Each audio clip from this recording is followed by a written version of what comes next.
वारीचा उगम हा खरं तर 1000 वर्षांपूर्वीपासून वारी चालू होती असे संदर्भ आहे.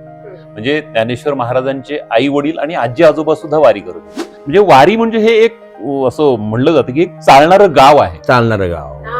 असा एक आपल्याकडे समज आहे की हे संत परंपरा, अध्यात्म हे सगळं असं म्हाताऱ्या माणसांचं आहे किंवा हे रिटायरमेंट झाले की मग ते त्यांचा काही उद्योग नसेल तर ते असं नाहीये.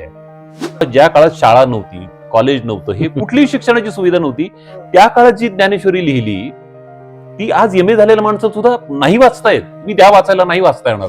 मुस्लिम लोक कुराण वाचत नाही, ख्रिश्चन लोक बायबल वाचत नाही आणि हिंदू लोक गीता वाचत नाही. हे सगळं वाचलं ना सगळं आपोआप शांत होईल.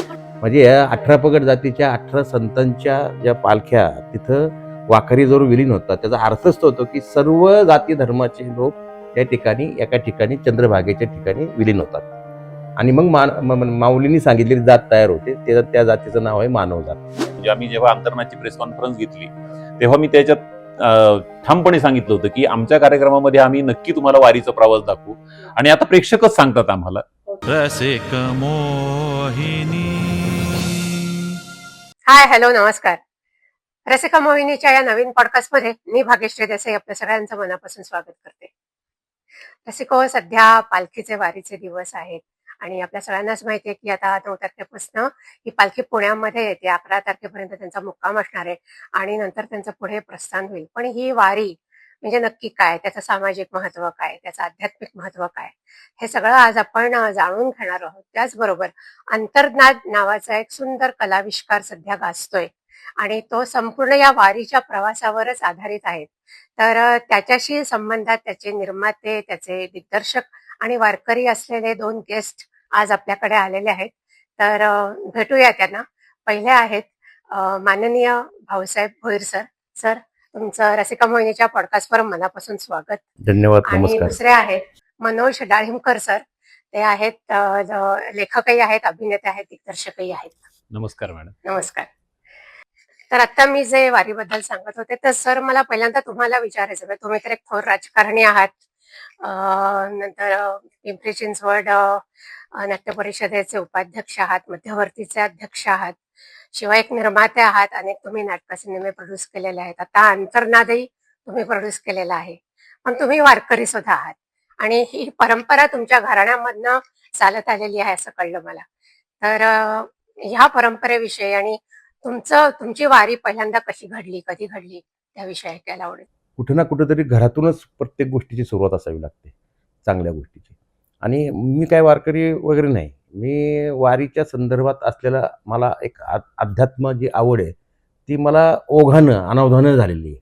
म्हणजे माझी आई पायी वारी करत होती. बरं. जवळ 20-22 वर्ष तिने पायी वारी केली. पण असं 25 वर्षापूर्वी, 20 वर्षापूर्वी, 26-27 वर्ष झाली असतील, मी असाच मित्रांबरोबर गेलो होतो. मित्र म्हणले आमची एक वारी, चल आता आलायस तर तू आपण भेट देऊ एका वारीत. म्हणलं चला, एका दिवशी गेलं तर काय फरक पडतं. पण त्यावेळेस तोपर्यंत मला माझी आई कुठल्या दिंडी ते पण माहीत नव्हतं. आई जायची, मला कळायचं वारीला जायची. मग मी सहज त्यांना बोललो की अरे माझी आई पण आहे वारीत, ते शोधायचं का. मग ते असं शोधत होतं. त्यावेळेस कमी पालखी होती, आता वाढल्या प्रकार. तर आम्हाला आईला काय वाटलं मी तिला भेटायला आलो, पण मी आलो होतो चुकून तिथे. पण आईला पण त्या वारीमध्ये भेटलेल्या माणसाला आपलं घरचं माणूस जर कोण आलं तर केवढा आनंद होतो त्या दिवशी मी तिच्या डोळ्यात पाहिलं. ती रडायलाच लागली. पहिली गोष्ट तर रडणं थांबतच नव्हतं. आणि मी अध्यात्माच्या माध्यमातून मला थोडी वाचण्याची आवड असल्या कारणानं एक वारी किंवा हे परमेश्वर हे विज्ञान दृष्टिकोनातून पाहिलं पाहिजे. त्याचे काय नेमकं आहे, संस्कार कोणते आहेत, ऍक्शन अँड रिॲक्शन, निसर्गाचा नियम आहे, आपण जे पेराल ते छोटे छोटे नियम आहेत. पण ते लोक का म्हणजे ते म्हणजे वाचतात पण ते वाचत नाही स्वतः, त्यातून वाचतच नाही त्या फेऱ्यातून. आणि मग हे सगळ्या गोष्टी समोर आपल्या समोर वाढतात. पण मी बोललो हे फार भाषण करून किंवा काय करून होत नसतात. म्हणून आम्ही मनोज डाळिंबकर आमचं खूप दिवसापासून काहीतरी करायचं चाललं होतं की असं काहीतरी करू की व्यवसाय तर करायचाच आहे, परंतु त्यातनं एक प्रबोधन पण देखील अत्यंत आवश्यक आहे. तर मी राजकीय क्षेत्रात काम करत असल्याने तो देखील माझा हेतू असतोच. माझ्या आजपर्यंत सगळ्या कलाकृती ह्या दोन्ही गोष्टीतनं मी गेलेलो आहे. त्यामुळं हे आणि सापडलं आणि मनोजला ते सुचलं आणि माझा आवडीचा विषय होता. ते आम्ही वर्षभर दोघं चर्चा सुरू झाली आणि त्यातून अंतर्नाद निर्माण झाला. फार सुंदर तो कलाविष्कार आहे. मी स्वतः बघितलेला आहे त्याचा प्रयोग बालगंधर्वाला. अप्रतिम, म्हणजे दुसरा शब्द नाही खरं. इतका छान तुम्ही तो करता. पण वारीकडे आपण जेव्हा परत बघतो त्यावेळेला वारीचा नेमका उगम कधी झाला, कसा झाला? ज्ञानेश्वरांची पालखी असेल, संत तुकाराम महाराजांची पालखी, तर ह्याचं थोडंसं काय असतं जरा सांगाल का? वारीचा उगम हा खरं तर 1000 वर्षांपूर्वीपासून वारी चालू होती असे संदर्भ आहे. म्हणजे ज्ञानेश्वर महाराजांचे आई वडील आणि आजी आजोबा सुद्धा वारी करत होते. आता मी स्वतः पण जसं साहेब म्हणाले तसं मी पण वारकरी नाही. वारकरी या शब्दाचा अर्थ खूप होतो की खूप मोठा आहे, म्हणजे वारकरी म्हणजे वारकरी म्हणजे जो सतत त्या वारी ही 12 वेळा वर्षातनं प्रत्येक एकादशीला 12 वेळा जाणारे पण वारकरी आहेत. बरं, ज्यांना 12 वेळा दर प्रत्येक एकादशीला जमत नाही ते 3 महिन्याची वारी करतात, ही तिमाही वारी असते ती. आणि जी सगळ्यात मोठी म्हणजे ज्याला पालखी सोहळा आपण म्हणतो, आपल्या सर्वसामान्य लोकांना तोच एक पालखी सोहळा म्हणजे तीच एक वारी वाटते, जी आषाढी एकादशीला असते. तो सगळ्यात मोठा सोहळा असतो, त्याला जास्तीत जास्त लोक जातात. तर 1000 वर्षापूर्वीपासूनचे संदर्भ आहेत. म्हणजे माऊलींचे आई वडील आजी आजोबा पण वारी करत होते. पण पूर्वी काय व्हायचं की ज्याला जसं वाटेल, म्हणजे अमुक गावातनं 4 निघाले, 4-5 जण गटागटाने जायचं. म्हणजे आजच्या सारखं एक सोहळा असं काही नव्हतं, शिस्तबद्ध नव्हतं. पण 1685 साली काय झालं, तुकाराम महाराजांचे चिरंजीव नारायण महाराजांनी हा सगळा वारकरी संप्रदाय एकत्र केला देहूमध्ये. देहूमधून मग त्यांनी संत तुकाराम महाराजांच्या पादुका घेतल्या, पालखीत ठेवल्या. तिथून ते आळंदीला गेले, तिथून माऊलींच्या पादुका घेतल्या, एकाच पालखीत ठेवल्या आणि मग तिथून तो तसा एक पालखी सोहळा झाला आणि तो बरेच वर्ष चालू होता.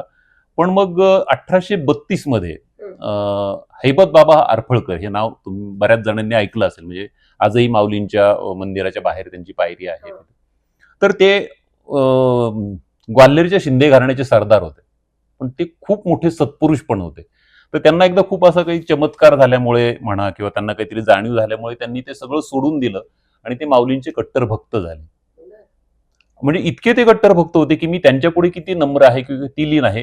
जर तुम्ही हैबत बाबांचे फोटो पाहिले तर त्यांच्या पायात घुंगरू बांधलेले आहेत, चाळ बांधलेले आहेत. तर विचारलं जायचं की का, तर मी त्यांचा तालावर नाचणारा त्यांचा साधा सेवक आहे ही जाणीव मला सदैव व्हावी म्हणून मी ते तसं करतो. आजही हैबत बाबांचा फोटो विदाऊट चाळ कुठेच सापडणार नाही तुम्हाला, चाळ घातलेलेच फोटो असतात त्यांचे.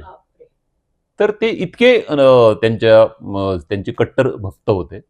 आणि मग 1832 पासून त्यांनी आता माणूस आहे त्यामुळे त्याच्या पाठीमागे जी काही कारणं असतील तर त्यांनी मग माऊलींचा स्वतंत्र पालखी सोहळा सुरू केला.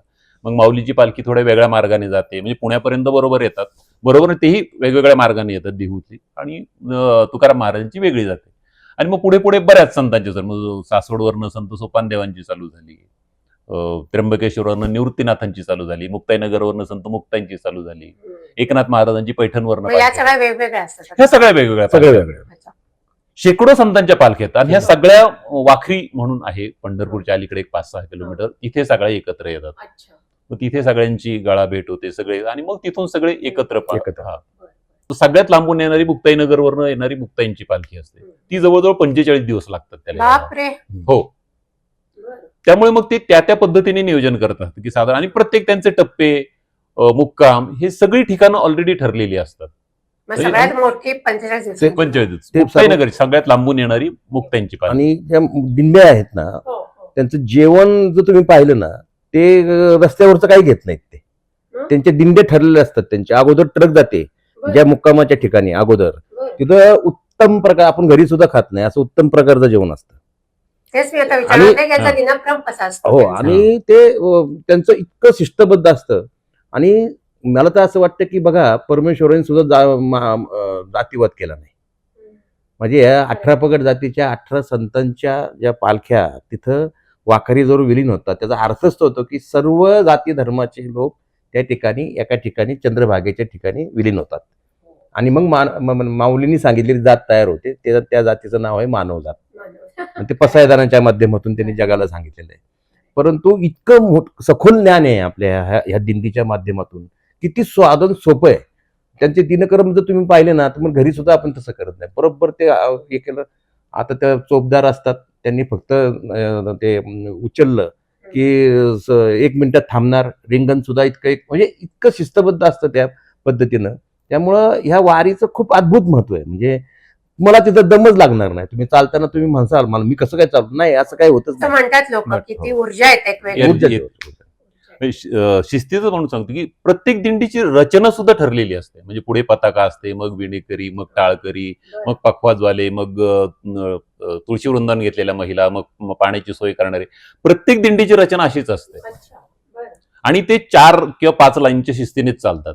आणि आपण आता पुण्यात किंवा पिंपरी चिंचवड आपण इथे पाहतो जनरली वारी किंवा रस्त्यांनी बऱ्याच ठिकाणी बरेच मोठमोठे नगरसेवक असतात किंवा हे असतात उद्योगपती की ते अन्नदान म्हणजे त्यांचा हेतू कदाचित चांगला असेल, पण जे खरे वारकरी असतात दिंडीत जाणारे ते कधीही या गोष्टी घेत नाही, कधीच नाही. ते ते कधीच रांग मोडत नाही. पहाटे 5 वाजता काकडा झाला की त्यांचं ते आवरून वगैरे सगळी त्यांची पालखीची सुरुवात होते. मग त्यांचं न्याहारीचं ठिकाण ठरलेलं असतं. सगळे त्यांचे टप्पे ठरलेले असतात आणि ते तिथं जाईपर्यंत त्यांची सगळी सोय त्यांच्या दिंडीने झालेली असते. म्हणजे जर समजा आज इथून संध्याकाळी 10चं जेवण त्यांचं जेवण वगैरे 10-11 वाजता जे काय असेल तर समजा एक ठिकाणी झालं तर त्यांचं जो सगळं सामान जे असेल तर टेम्पो बरोबर पुढच्या मुक्काम उद्या सकाळी नाश्ता कुठे आहे, नाहेरीची सोय, तर तिथे जाऊन ती पालखी तिथे पोहोचेपर्यंत ती त्यांचं तयार सर्व आलिशान एकदम. हो, म्हणजे वारी म्हणजे हे एक असं म्हणलं जातं की एक चालणारं गाव आहे. चालणारं गाव. सगळे तंबू रहाट हे सगळं गोळा करून उचलायचं आणि परत दुसऱ्या मुक्कामाच्या ठिकाणी घेऊन जायचं. तिथे परत थाटायचं पालखी येईपर्यंत. सगळं हे तिथे पोहोचेपर्यंत सगळं तयार असतं. काही आचारी जे असतात त्यांना कितीतरी रक्कम द्यावी लागते, 14-15 दिवस राहायचं, पण ती सेवा म्हणून ते फुकट करतात. हो, हे बरीचशी मंडळी फुकट सेवा म्हणून करतात, पण फुकट म्हणून नाही, सेवा म्हणून करतात की माऊलींची सेवा म्हणून. आणि याच्यावरच आधारित आपला अंतर्नाद हा जो कलाविष्कार आहे तर त्याच्यामध्ये म्हणजे नृत्य, नाट्य, संगीत, अध्यात्म हे सगळं वारीशी निगडीत सगळ्या ज्या गोष्टी आहेत तर हे सगळं म्हणजे त्याचं दिग्दर्शन आता तुम्ही केलेलं आहे, आपण निर्माते आहात. पण मला सांगा हे सगळं प्रेक्षकांपर्यंत पोहोचवताना तुम्हाला एक म्हणजे मोठं आव्हान त्यावेळेला काय वाटलं की कसं हे लोकांपर्यंत कसं पोहोचवायचं? जेव्हा एक ती कन्सेप्ट डोक्यात आली होती तेव्हा सगळ्यात अगोदर मी साहेबांशी डिस्कस केलं की आमचं बऱ्याच दिवसांचं चाललं होतं की आपण काहीतरी वेगळं करूया. तेव्हा ती खूप बेसिक कन्सेप्ट होती, पण साहेब म्हणले हा हे छान आहे, हे चांगलं होईल, आपण याच्यावर करतो काम म्हणून. मग आम्ही ते काम चालू केलं. पण त्यांचं आणि माझं एक मत असं होतं की आपण जेव्हा तो कार्यक्रम करू तेव्हा तो 10 वर्षाचा मुलगा जरी बसला तरी त्यालाही आवडला पाहिजे आणि ज्यांनी 10 वर्ष वारी केली त्यालाही तो आवडला पाहिजे. ही बेसिक सूत्र होते की हे दोघांनाही तो कार्यक्रम आवडला पाहिजे. आणि मग त्या लाईनवर बरेच मग ड्राफ्ट केले, जो 7 ते 8 वेगवेगळे ड्राफ्ट झाले त्याच्यावर वेगवेगळ्या. म्हणजे तीच कन्सेप्ट विनोद रत्नानी खूप छान लिहिलं. खूप वेगवेगळ्या लेखकांबरोबर पण चर्चा केली, पण ते काही पाहिजे तसं आलं नाही. मग शेवटी विनोदनी खूप इतकं सुंदर लिहून दिलं ते तुम्ही ऐकलेच आहेत ते संवाद. आणि मग ते पूर्ण झाल्यानंतर मग आमच्याकडे टास्क होता की आता त्यातली गाणी. अगोदर जेव्हा सुरुवातीला कन्सेप्ट डोक्यात आली तेव्हा म्हणजे असं काही डोक्यात नव्हतं की नवीन गाणी लिहू. तेव्हा आम्ही मध्ये एक सॉरी नाही बोला ना. मी दिग्दर्शकाला एकच सांगितलं होतं की सगळे जुने अभंग कोणतंही मला काही पूर्वच नकोय, मला सगळं जे आहे ते सगळं मला नवीन पाहिजे. आता बोला. त्यामुळे मग स्क्रिप्ट पूर्ण झाल्यानंतर मग असं नाहीये की गाणी लिहून घेतली आणि मग ती कुठेतरी आपण ऍडजस्ट केली. स्क्रिप्ट लिहून झाल्यानंतर मग गीतकाराची भेट झाली. मुराद तांबोळी म्हणून माझा जो गीतकार आहे साताऱ्याचा 25 वर्षाचा मुलगा आहे, पण इतकी सुंदर गाणी लिहिली आहेत ना, म्हणजे मला प्रत्येक प्रयोगानंतर ही गाणी कोणी लिहिली. आता तो साताऱ्यावर येऊ नाही शकत प्रत्येक प्रयोगावर, इतके सुंदर शब्द लिहिलेत ना त्यांनी. आणि त्यानंतर मग संगीत म्हणजे संगीतकार आणि गीतकार एकत्रच आलो आम्ही. आणि नंतर मग ही गाणी किंवा इथे पोवाडा घेऊयात, इथे लावणी घेऊयात, अशा या पद्धतीने मग ती कंपोज होत निरंजन पेडगावकरनी खूप छान कंपोज केली. आणि मग परत असं झालं की मग आता हे नुसती गाणी नको सादर करायला आणि हे मग आपण कोरिओग्राफी पण करूयात त्याची. म्हणजे ते तेव्हा होतं डोक्यात अगोदर काही म्हणजे खूप याच्यावर कन्सेप्ट मध्ये खूप होतं. अगोदर एलईडी स्क्रीन वापरूयात का, म्हणजे बरेचशा वेगवेगळ्या शक्यतांवर विचार झाला. मग साहेब म्हणले की नाही अरे जर करायचं तर मग आपण लाईव्ह करू ना सगळं, मग ते जर तो जिवंतपणा हरवेल. एलईडी आलं की जिवंतपणा हरवला, म्हणून मग आम्ही जवळजवळ 16-17 डान्सर्स घेतले. मग ती सगळी कोरिओग्राफ केली, सगळं वाढलं, मग निर्मिती खर्च वाढला. हा म्हणजे निर्माते म्हणलं की पण मग अशा पण जे प्रॉडक्ट आलंय आता ते खूप छान आहे, खणखणीत आहे, दुसरा शब्द नाही. प्रेक्षकांच्या प्रतिक्रिया पण खूप छान येत आहेत आम्हाला. तेच म्हणलं त्यातले काही अनुभव, चांगले अनुभव तुम्हाला आलेले किंवा अगदी नक्की वारीमध्ये आलेले? मी एकच सांग, पहिलाच प्रयोग आमचा. आणि डॉक्टर विजय सूर्यवंशी आयुक्त साहेब आमचे, कमिशनर पिंपरी चिंचवड महानगरपालिकेचे आयुक्त, तर त्यांनी ते कार्यक्रमामध्ये प्रतिक्रिया काय दिली नाही, डायरेक्ट मला आलिंगन दिलं आणि म्हणले ते काय बोलायचं तर त्यांनी व्यक्त झालेच, ते भारावलेलेच होते, त्यातनं बाहेर येतच नव्हते. आणि आयुक्त साहेब म्हणले, मी भाऊसाहेब तुझ्या किमान मी तुमचा कार्यक्रम पाहिला, मी उद्या माझ्या पत्नीला घेऊन पहिलं आळंदीला जाणार आहे. आणि एक दुसरी एक घटना, माझी नात आहे 3-3.5 वर्षाची, छोटी, अतिशय छोटी. तिला ती कंप्लीट कार्यक्रम तिने पाहिल्यानंतर ती गाडीत बसली आणि तिच्या मम्मीला तिने म्हटलं की मला मम्मी पंढरपूरला जायचंय. बापरे, एवढ्या छोट्या माझ्या आयुष्यातला सर्वात मोठा म्हणजे एक आयुक्त आणि एक बछड, म्हणजे एवढा परिणाम त्या माझ्या अंतर्नाथच्या कार्यक्रमामुळे त्यांच्यावर झाला. ह्याच्यापेक्षा मोठं यश काय असू शकतं? खरंच आहे, खरंच आहे. हडपसरला प्रयोग होता. आता मी त्यात 4-5 रोल करतो वेगवेगळे, त्यामुळे माझी गडबड असते की अच्छा एक झालं की परत दुसरं मेकअप आणि हे मग तुम्ही समजू शकता ते. आणि प्लस दिग्दर्शकही असल्यामुळं इंटरव्हल झाला की पहिलं ते गडबड परत काय सेट चेंज आहे काय आहे सगळं. तर इंटरव्हल झालं, पडदा पडला आणि एक साधारणपणे 35-40 वर्षाचा एक माणूस आला, एक मुलगी होती त्याच्यावर एक 10-12 वर्षाची, आणि ते शोधत आले. पण मी आपला माझ्या गडबडीत हे इकडे करायचं, हे झालंय ते झालंय वगैरे सगळं. आणि तो आला, त्याने लांबून मला हात केला, मला बोलायचंय. तो स्टेजवरनच आला डायरेक्ट पाठीमागे. मग मला मिळलं सर मी फार गडबडीत आहे आता, आपण नंतर बोलायचं नाही. पण तरी तो जवळ आला, त्याने हात हातात घेतला आणि तो अक्षरशः ढसाढसा रडायला लागला. मी इतका ब्लँक, मला काहीच कळलं ना. त्याची मुलगी पण अशी ती कावरी वावरी झाली की नक्की काय झालं, म्हणजे मलाही काही कळलं नाही. मग काही सेकंदाने जरा तो रिलॅक्स झाला, मग मी जरा थोडंसं हे केलं. मग त्याने सांगितलं की म्हणलं सर मी लहानपणापासून वारी करतो, पण 4 वर्षापूर्वी वडील गेले तेव्हापासून मी वारीला गेलो नाही. हे पाहिल्यानंतर मला फार भरून आलं. इंटरव्हल पर्यंत अर्धाच प्रयोग झाला होता. मी आता ह्या वर्षीपासून पुन्हा वारीला जाईल. काय पाहिजे म्हणजे आणि नंतर प्रयोग झाल्यानंतरही मला तो छान भेटायला आला परत. साहेब मला फार समाधान मिळालं म्हणलं. असे खूप आहेत. आणि आता कालच आमचा एक प्रयोग झाला. एक बाई आल्या होत्या, त्यांच्या सहकुटुंब आल्या होत्या, जवळजवळ 10-12 माणसं आली होती प्रयोगाला. तिकीट काढून आली होती. 10-12 माणसं, हो, म्हणजे तिकीट काढून प्रयोगाला आले होते. प्रयोग झाल्यानंतर भेटायला आल्या ग्रीन रूम मध्ये, आणि त्यांनी त्यांच्या पर्समध्ये हात घातला आणि बहुतेक मला माहित नाही, ते त्या अशा ज्या नोटा येतील त्या माझ्या हातावर ठेवल्या. एक पेढ्याचा पुडा ठेवला. अहो म्हणलं तुम्ही असं म्हणलं हे तुम्ही तिकीट काढून आलात प्रयोगाला, हे असं मी हवं तर पेढ्याचा पुडा ठेवतो म्हणलं, हे तुम्ही आणलं. नाही म्हणे, हे तिकिटाचे नाही, तिकीट काढलं मी प्रयोग बघितला की म्हणे, हे तुला वारीसाठी दिलेत म्हणे मी पैसे. क्या बात है. आणि कालच्याच प्रयोगातलं एक छोटंसं उदाहरण म्हणजे, एक 80 वर्षाचे आजोबा आले होते. ते कीर्तनकार आहेत. ते म्हणले मी वयाच्या 17-18 वर्षापासून वारी करतो, 80 वर्ष वय चालू आहे म्हणे माझं. बरंच बोलले 1-2 मिनिटं माझ्याशी. मग मला एक असं उत्सुकता, मला राहत नाही, कुणी जर चांगला असं तज्ञ माणूस आला त्या, आणि ते कीर्तनकार आहे स्वतः, ते मी कीर्तन करतो आणि पूर्ण दिंडी 17 नंबरची दिंडी त्यांची असते म्हणे माऊलींच्या पालखीतली.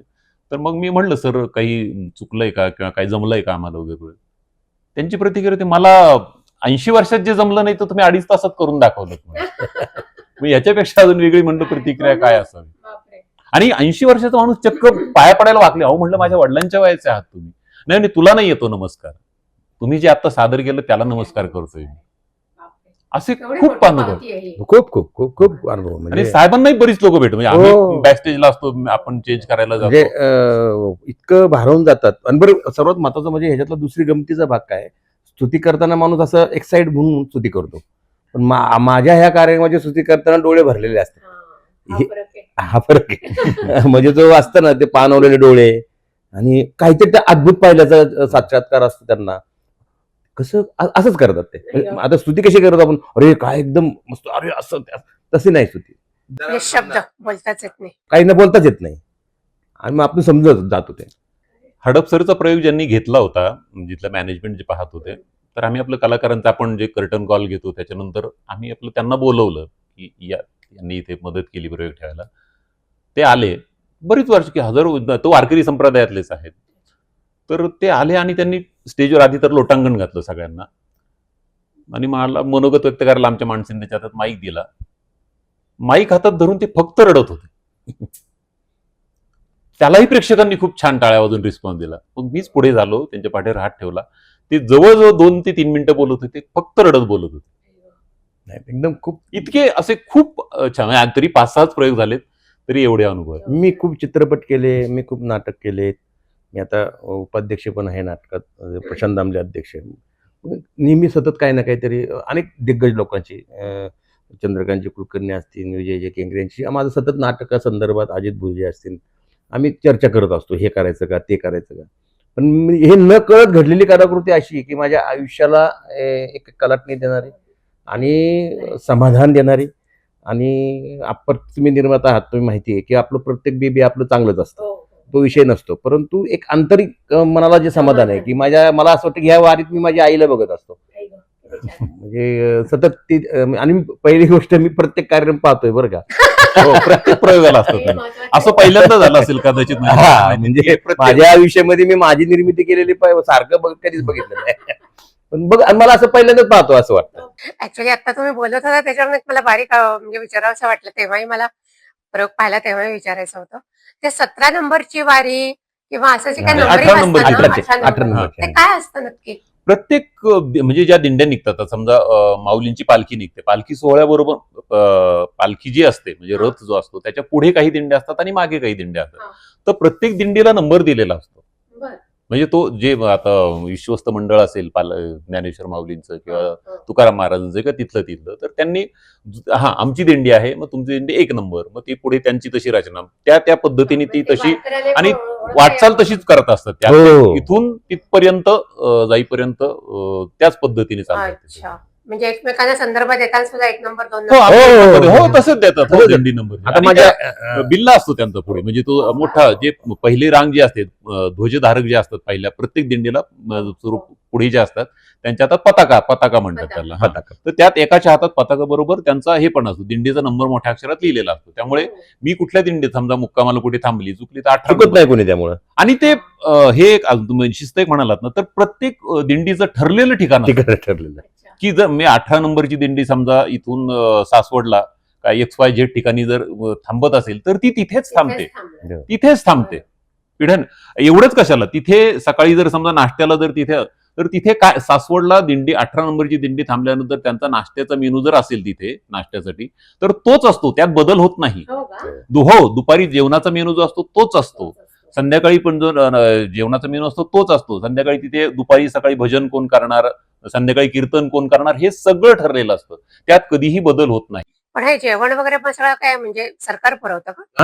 नाही, हे आपलं काही आता शासन काही दिंड्यांना अनुदान देतं. आता एवढं चालू याच वर्षी काही दिंड्यांना नाही, त्याचा खर्च खूप मोठा असतो. अनुदान किती हो, ते 1 तासाचा चहा पण नाही मिळणार तिथं. अनुदान ठीक आहे, त्याच्याबद्दल माझं काही मत नाही, पण दिंड्या त्या स्वतः समृद्ध असतात. हेच मॅनेजमेंट म्हणून जे आहे ना, शिकण्यासारखं हेच आहे की हे सोपं नाही ना. एका 5 लाख लोक रोज म्हणजे रोज ठिकाण बदलतात, सगळ्यांची राहण्याची सोय, खाण्याची पिण्याची जेवणाची सगळं बिनबोबट सगळं. बरं, यात कुणीही असं मॅनेजमेंट वालं नाही काही, हे सगळे त्यांचेच आहेत ना, शिकले MBA वगैरे काही त्यांनी नेमले, त्यांची जी पिढीजात चालत आलेली आहे परंपरा, जी त्यांची मॅनेजमेंट आहे तीच आहे. बरेच उद्योजक पण असतात.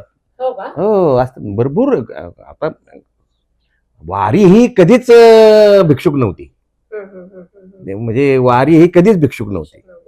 वारी ही श्रीमंत, जे वैचारिक दृष्ट्या श्रीमंतच आहे, वैचारिक दृष्ट्या सर्वच गोष्टीत ती समृद्ध आहे. त्यांना कधीच काही कमी पडत नाही. म्हणजे कुणी काय दिलंय म्हणून, आता हजारो वर्षापासून चाललेली परंपरा काय त्यांना काय त्यावेळेस देत होतं? त्यावेळेस काय शासन होतं का, मुख्यमंत्री होते, कोण होतं? त्यांची भावनाच असते. माऊली आहेत ना सगळं बघायला, म्हणजे काही अडचण आहे, माऊली आहेत ना, ते कशाला कोणाला उपाशी, तेच आहे, अंधश्रद्धा नाहीये, हे महत्वाचं आहे. तोच आता पुढचा माझा प्रश्न होता की या धावपळीच्या आणि ताणतणावग्रस्त जगामध्ये, सध्याच्या परिस्थितीमध्ये ही वारी नक्की आपल्याला काय शिकवते? म्हणजे समता असेल, सेवा, सहनशीलता, भक्ती, ह्याचं महत्व, श्रद्धा, पण ती अंधश्रद्धा असू नये. त्यामुळे वारीतून काय शिकावं असं तुम्हाला वाटतं प्रत्येकाने? जीवन कसं जागावं हे शिकावं, जीवनाकडे बघण्याचा दृष्टिकोन शिकवते वारी नक्कीच. मी गेल्या 1.5 वर्ष झालं ह्या प्रोजेक्टच्या निमित्ताने खूप अभ्यास करतो. मी खूप कीर्तनं पण ऐकली, युट्यूबवर खूप कीर्तन ऐकली. असा एक आपल्याकडे समज आहे की हे संत परंपरा, अध्यात्म हे सगळं असं म्हाताऱ्या माणसांचं आहे, किंवा हे रिटायरमेंट झाले की मग ते त्यांचा काही उद्योग नसेल तर ते कर, असं नाहीये. ह्या आपल्या संत परंपरेत, हो, आपल्या ज्ञानेश्वरीमध्ये, आपल्या तुकारामांनी लिहिलेल्या गाथेमध्ये वगैरे इतकं अभ्यासपूर्ण लिहिलंय. आम्ही आमच्या ह्याच्यात पण ते वाक्य वापरलंय म्हणजे कुठेतरी मला ती विनोदला सुचलं नव्हतं, पण मी कुठल्या तरी एकदा कीर्तनात ते ऐकलं होतं की म्हणे असं असं नाही की ज्या काळात शाळा नव्हती, कॉलेज नव्हतं, हे कुठलीही शिक्षणाची सुविधा नव्हती, त्या काळात जी ज्ञानेश्वरी लिहिली ती आज एम ए झालेल्या माणसं सुद्धा नाही वाचतायत. तुम्ही द्या वाचायला, नाही वाचता येणार. पीएचडी करणारे लोक आहेत काही त्यातल्या एका एका ओवीवर पीएचडी केली जाते. त्यातल्या एका एका अभंग घेऊन पीएचडीचे 200 400 पानांचे प्रबंध लिहिले जातात. याला हे म्हणजे असं म्हटलं जातं ना की लॉजिक काही नाही त्याला खरं. म्हणजे टीका करणारे बरेच करू शकतात की मग ती भिंत चालवली का, ती इंद्राणी, हे सगळं हे अरे पण ठीक आहे, ते चमत्कार सोडून द्या, याला काय उत्तर आहे? याला काय उत्तर आहे? गाथा वाचा ना. विज्ञानाचे सगळे संदर्भ त्याच्यात सापडतात. आता एक उभी सांगतो मी तुला. आणि उदो असतो चेनी प्रमाणे जैसे न चालता सूर्याचे चालणे, तैसे नष्कर्मे तो जाणे कर्मींची असता. याचा अर्थ असा आहे साधारणपणे की सूर्य एका जागी स्थिर असतो, तो फिरत नाही. पृथ्वीच्या फिरण्यामुळे आपल्याला तो उगवताना किंवा मावळताना दिसतो. म्हणजे हा 750 वर्षापूर्वी ज्ञानेश्वरीत लिहिलेला आहे. आपण आता म्हणतो तो गॅलिलिओने लावला, अरिस्टॉटलने लावला, खरंच आहे. वरून पळ पडलं की आपण म्हणतो न्यूटनने लावला गुरुत्वाकर्षणाचा शोध. याचे संदर्भ ज्ञानेश्वरीत आहेत. 16व्या वर्षी ज्ञानेश्वरी लिहिली. म्हणजे आज आपण हा विचार आपली थोडक्यात जेनझी पिढी म्हणा किंवा एकूणच आपणच करत नाही, पण त्या माणसामध्ये काहीतरी असेल ना एवढं की उगीच आज 750 वर्ष झाली तरी 21 वर्षाच्या माणसाला अजूनही माऊली म्हणतात. याला काय उत्तर आहे तुमच्याकडे? कोणाकडेच नाही ना. का त्या माणसाकडे जर काही नसतं तर आज 750 वर्षानंतरही त्यांना माऊली म्हटलं जातं. याला काय आहे? आणि मला असं वाटतं की वेदांनाच ज्ञान शिकवते.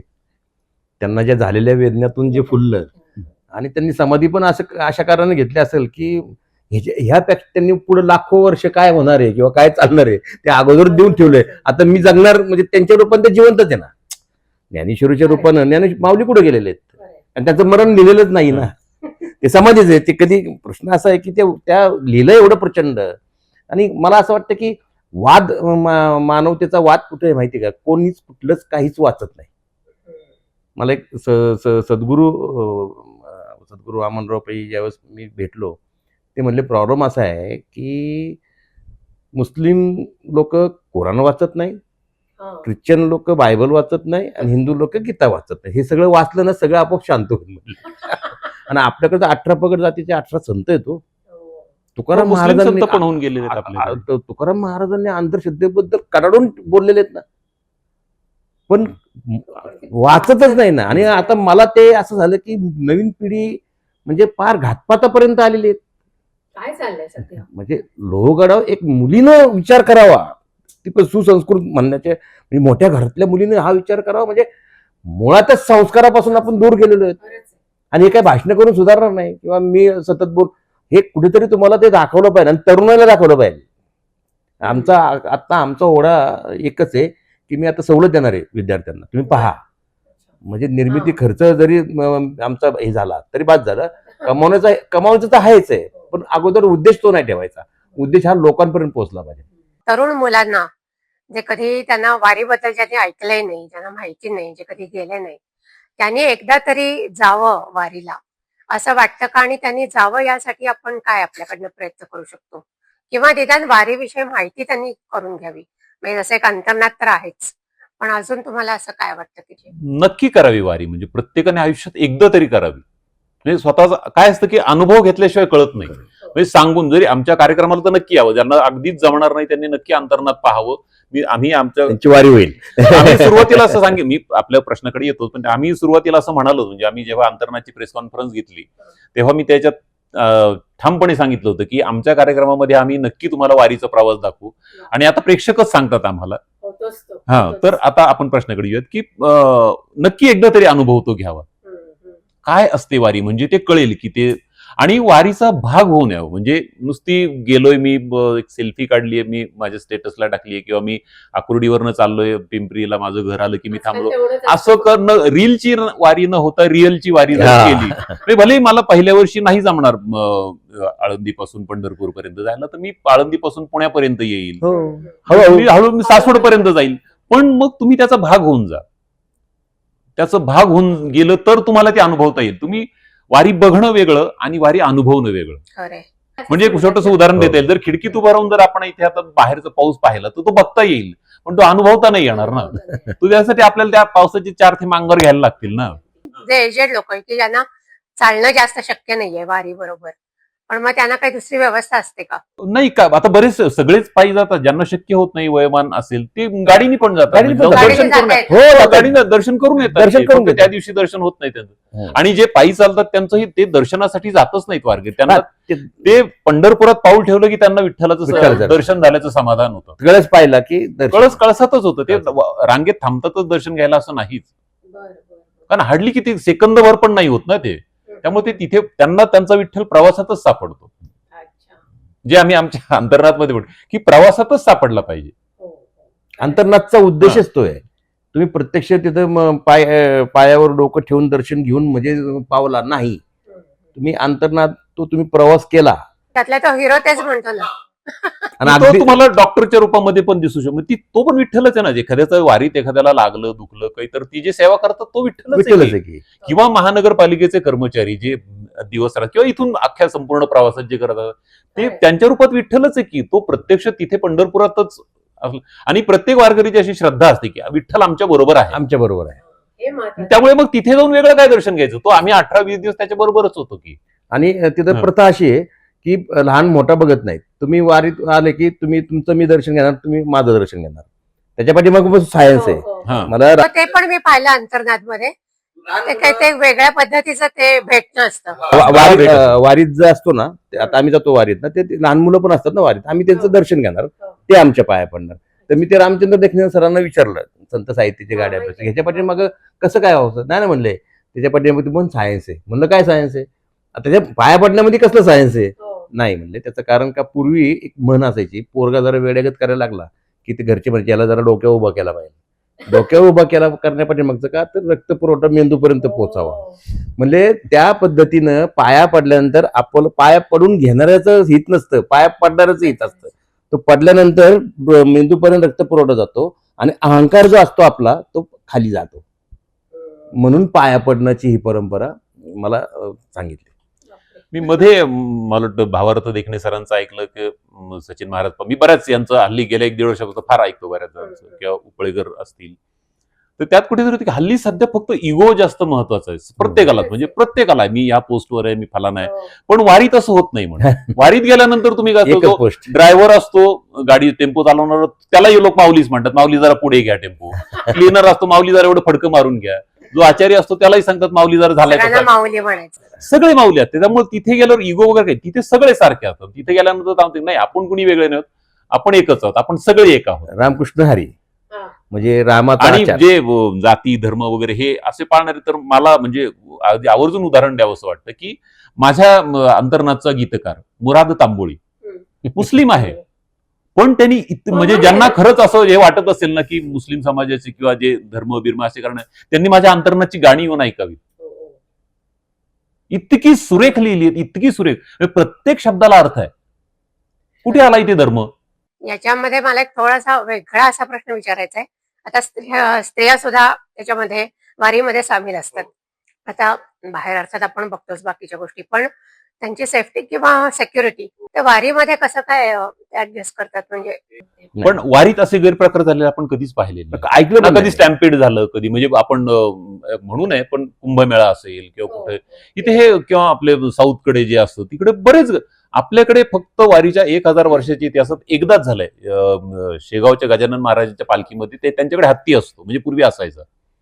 तो त्या हत्तीला कोणीतरी काहीतरी डिवचल्यामुळे तिथे फक्त थोडी चेंगराचेंगरी झाली होती काही वर्षांपूर्वी. त्याच्यानंतर आज तागायत कधी असं झालेलं आजपर्यंत. आज जो आता 20 लाखांच्या जवळपास ती वारकऱ्यांची संख्या असते सगळ्या पालख्यांची मिळून, पण कधीच असा प्रकार झालेला नाही. याच्या पाठीमागे हो नियोजन आहेच ना. त्याच्या पाठीमागे काय नियोजनाशिवाय ह्या गोष्टी घडणं शक्यच नाही ना सगळं. जसं आता मध्ये आम्ही तो नर्मदा परिक्रमावरचा पण एपिसोड केला होता, त्याच्यामध्ये मी त्यांना हाच प्रश्न विचारला होता की स्त्रिया पण जातात नर्मदा परिक्रमेमध्ये, पुरुषही जातात आणि कोणीही म्हणजे जात असतं. रात्री ते जात नाही, पण दिवसा प्रवास करतात सगळे. अशा वेळेला स्त्रियांच्या सेक्युरिटीचं काय. त्यामुळे पूर्वी असं व्हायच्या काही घटना, पण आता होत नाही. आता आपल्याकडे वारीत तर कुठे अजूनही फक्त म्हणून स्टॅम्पेडचा सुद्धा एक प्रकार घडलाय, गैरप्रकार तर नाहीच. आणि जे ओरिजिनल वारकरी ते तर नाहीच. म्हणजे त्यांच्यावर ओरिजिनल वारकरी म्हणजे खरे वारकरी, जे खरंच खरे वारकरी आहेत, जे अगदी खरे वारकरी म्हणजे कसे, जे प्रॉपर वारीला जाणारे आहेत, जे तुम्हाला म्हणलं जी दिंडीत असतात. आणि आपण जे तुम्ही मागाशी आपला विषय झाला होता की ते खायला देतात वगैरे, ते घेत नाहीत. तर जो खरा वारकरी असा आहे की ते जोपर्यंत पालखी थांबत नाही ना तोपर्यंत पाणी पण पित नाही. बापरे. हो, आणि ते दुसऱ्या त्यांच्या समोर पण हे करू देत नाही. आम्ही एकदा सहज पाहिलेला प्रकार सांगतो की एक नवीन मुलगा होता, त्यांच्या दिंडीतलाच होता. तर ते असं काहीतरी केळ दिलेलं, कोणीतरी दिलेलं, त्याने घेतलं. तर पाठीमागच्या माणसाने त्याच्या असं एक पाठी टाळ मारला. माऊली थांबले नाहीत म्हणे अजून. नाही खात, पाणी सुद्धा पित नाहीत, देव चाललेत म्हणे अजून. आपण जर गेलो तर आपल्याकडनं नाही म्हणजे एवढं पाळलं जाणार नाही. आपण सुरुवात केली तर जरा घडेल काहीतरी, पण तितकं यायला आपल्याला वेळ लागेल. म्हणजे त्या याच्यापर्यंत, त्या जागेपर्यंत जायला वेळ लागेल. ज्यांनी आतापर्यंत कधी वारी बघितलेली नाहीये, वारीविषयी ऐकलेली नाहीये, त्यांनी अंतर्नाद बघायला यावं. त्याच्याकरता तुम्ही काय त्यांना संदेश द्याल? किंवा एकंदरच वारीच्या निमित्ताने ज्यांना वारीमध्ये सामील व्हायचंय त्यांना काय तुम्ही सल्ला द्याल? वारीमध्ये यायचंय आणि अनुभवायचंय. बऱ्याच जणांना वेळेचा असेल किंवा बाकीच्या समस्या असतील, अशा मग त्याचं पावित्र्य तरी समजून घ्यायचं असेल तर आमचा अंतर्नाद जरूर बघा, तुम्हाला वारी झाल्याचं समाधान मिळेल. हा, मी त्यांचंच पुढे घेतो की ज्यांना खरंच जमत नाहीये, पण काय हा प्रकार आहे, हे काय असतं, हे जर जाणून घ्यायचं असेल तर माझ्या कार्यक्रमामध्ये संपूर्ण 2.5 तासात मी प्रत्येक ठिकाणांचे उल्लेख, तिथे काय काय होतं, हे सगळे आम्ही पूर्ण पद्धतीने दाखवतो. त्यामुळे ते तर तुम्हाला कळतच वारी काय. पण फक्त वारी कळण्यासाठी अंतर्नाद बघा असं मी म्हणणार नाही. तर आम्हाला बेसिक असं होतं की संत साहित्यावर काहीतरी करूयात, ही मूळ कन्सेप्ट होती की संत साहित्य जे आहे त्याच्यात ज्या गोष्टी मांडल्यात त्या फक्त अध्यात्म वगैरे म्हणून त्या दृष्टिकोनात किंवा रिटायरमेंट नंतर मागाशी मी जमलं तसं नाही येते.